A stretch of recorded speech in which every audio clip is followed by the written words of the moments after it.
Tens of thousands of troops of the United States and the North Atlantic Treaty Organization have been positioned along Ukraine's western borders for months. They have the most sophisticated war machinery in the world. Their leaders have issued thundering threats to Russian President Vladimir Putin, and yet Russia has unleashed air power, tanks, thousands of troops, and has invaded Ukraine. Ukrainian civilians, reservists, and troops are fighting a valiant but unequal battle. More than 100 people, including children, have been killed. So where is NATO? Why isn't it fighting back? Lieutenant General Atta Hasnain and Lieutenant General Shokin Chauhan of the Indian Army have decades of experience dealing with cross-border insurgencies and full-fledged wars. In an exclusive conversation with Times Online, the generals provide the answers. Russia has invaded Ukraine. More than 100 persons, including children, are dead, more than 1,000 injured. The small Ukrainian army is fighting the Russian juggernaut. Thousands of US and NATO troops are present on Ukraine's western borders, and yet NATO says they can't enter Ukraine. What else can it do against Russia? One of the things is proxy war. Now, Iraq was a typical hybrid war. Today, this term hybrid conflict is being used in this parlance of Ukraine, Iraq, Kashmir, all over at the moment.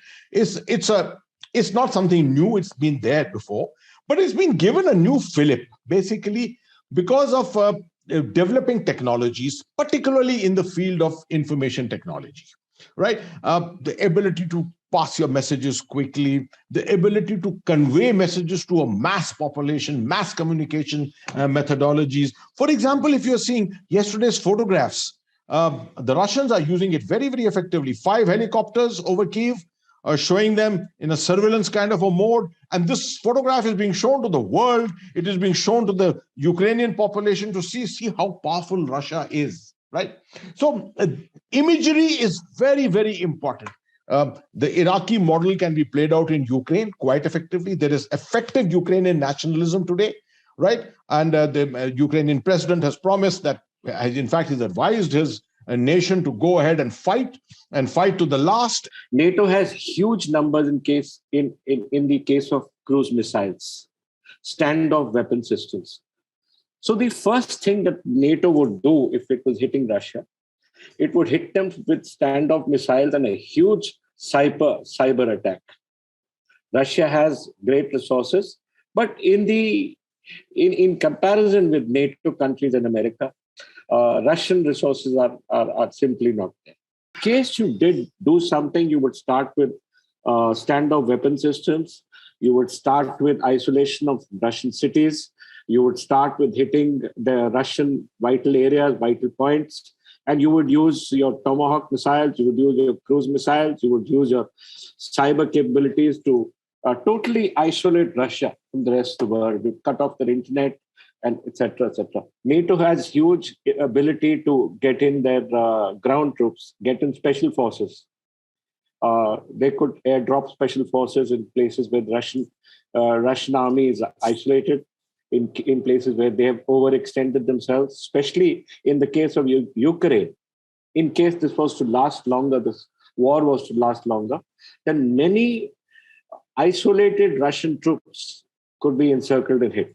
But NATO will do none of that. It says it cannot enter Ukraine because it's a non-NATO country. That rings hollow. It didn't think twice about going into Iraq and Afghanistan, also non-NATO countries. So why the hesitation over Ukraine? No one wants to get involved in it because they know what is going to happen at the hustings otherwise tomorrow. How are they going to manage their own electoral scenarios? All these are democracies. After all, so what is going to ultimately happen in their electoral scenarios? Secondly, everyone has realized that conventional war is a very, very expensive thing.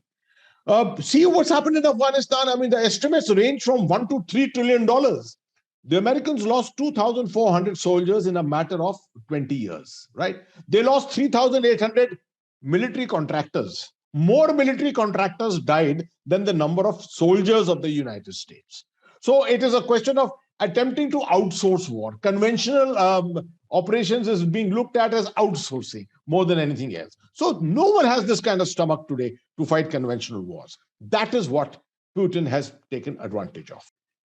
Could they do it? Should they do it? And if they do it, what might happen?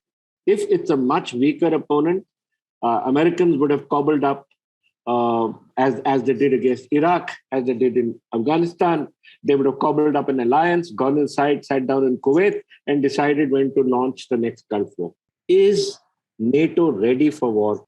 If you were to look at the larger countries of NATO, let's start with the US. US have moved a total of 3,000 troops to Poland. 3,000 is a brigade. Germany is not ready to fight at the moment. So economically, none of the European countries are ready for war. Psychologically, none of the European countries are ready for war.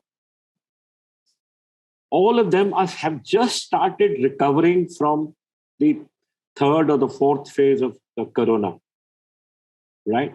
And they're definitely not ready to now mobilize their troops. So President Putin has kept all this in mind when he has hit Ukraine at the time when he has hit.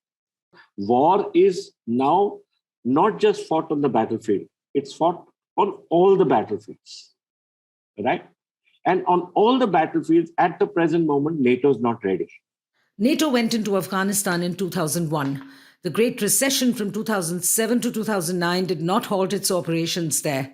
NATO left Afghanistan only in 2021. So something else is holding NATO back from Ukraine.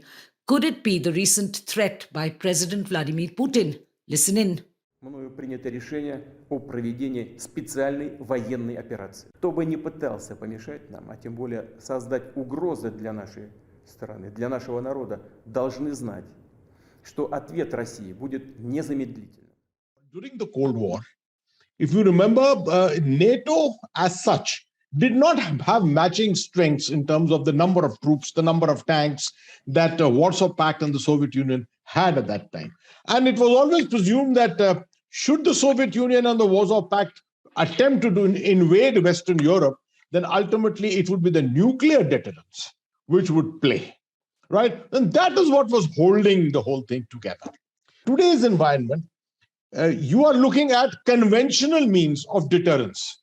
Russians are not going to get deterred by conventional means. That's one thing is very clear. He didn't don't say it in so many words, but he did hint towards it. I'm surprised that the American leadership or the NATO leadership hasn't really referred to it. It would have become a very dangerous thing. Putting boots on ground, what could have deterred is obviously a nuclear threat. But I think the world seems to have gone past that for the moment. This is a typical Cold War kind of a strategy. It would have been a Cold War kind of a strategy. This is not something which has been tried and tested in the last many years.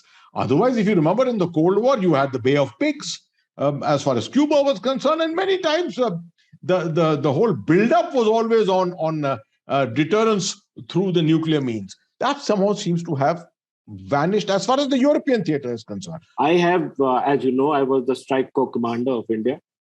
I have carried out a very big exercise with the Russian army. And I have seen that they are willing to use their nuclear weapons at the first instance.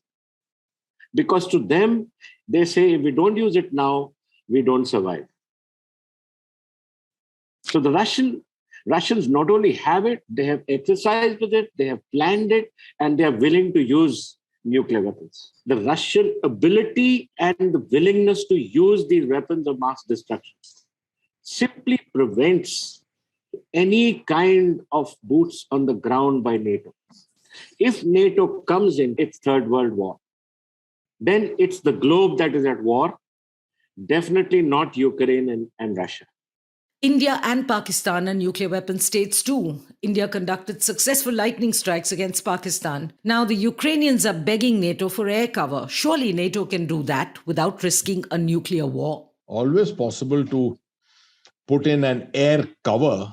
But for that, you got to, besides putting up missile silos here and there, you will also have to fly physically over that terrain. And in the case of the Air Force, the moment the Air Force crosses the boundary, it is war. For example, we struck at Balakot, but we decided that we will not go back. We will not repeat it. at that time, right? So that was not an act of war, and we went clearly against a target which was supposed to be it was a terrorist target. As far as the air is concerned, Russia is in total control. I don't think NATO would risk doing a thing like this, because the moment you extend, you put your neck out and you start giving this kind of security coverage, is bound to be a contact. And if that happens, then there is war. The Balakot strikes were not in Kashmir-held Pakistan. It was on mainland Pakistan, the airstrikes. But we worked it out in the system that Pakistan may not or should not react with nuclear weapons for this particular thing because of a whole host of other issues. We kept it below a certain threshold. With Putin and with NATO, there is no such threshold. There's absolutely no threshold. That if you come inside Ukraine, I will react with the greatest power I have. And keeping that issue in mind, NATO has wisely kept out of Ukraine at the moment. Do you expect a resolution of the conflict soon, or has NATO merely been paying lip service to Ukraine by assuring it protection? Now, with 120,000 troops, the Russians are entering here. You may capture a few cities, right? You may capture communication centers. You may destroy command and control centers, right? Important airports and things like that. At the end of the day, you'll be left holding these and you'll have nothing with you to fight the insurgency which is bound to come. I do believe, I have no brief for either side. I do believe at the moment that there's a divisiveness taking place within the Russian ranks. Not too many people are supporting Putin's this current strategy of hitting out like this. More civilian casualties, and you'll find greater divisiveness taking place in Russia. So I'm looking at the next 3-4 days as a very crucial period in which, depending on success or the lack of it, the future will be decided. Service for two reasons. The world is not ready for war, and no European country is ready to go into war. And if you're not ready for war, you simply can't fight it. Putin mobilized the Russian army so quickly that the world simply could not match Putin's ability to mobilize his army. So remember, geographically, Ukraine is a neighbor of Russia.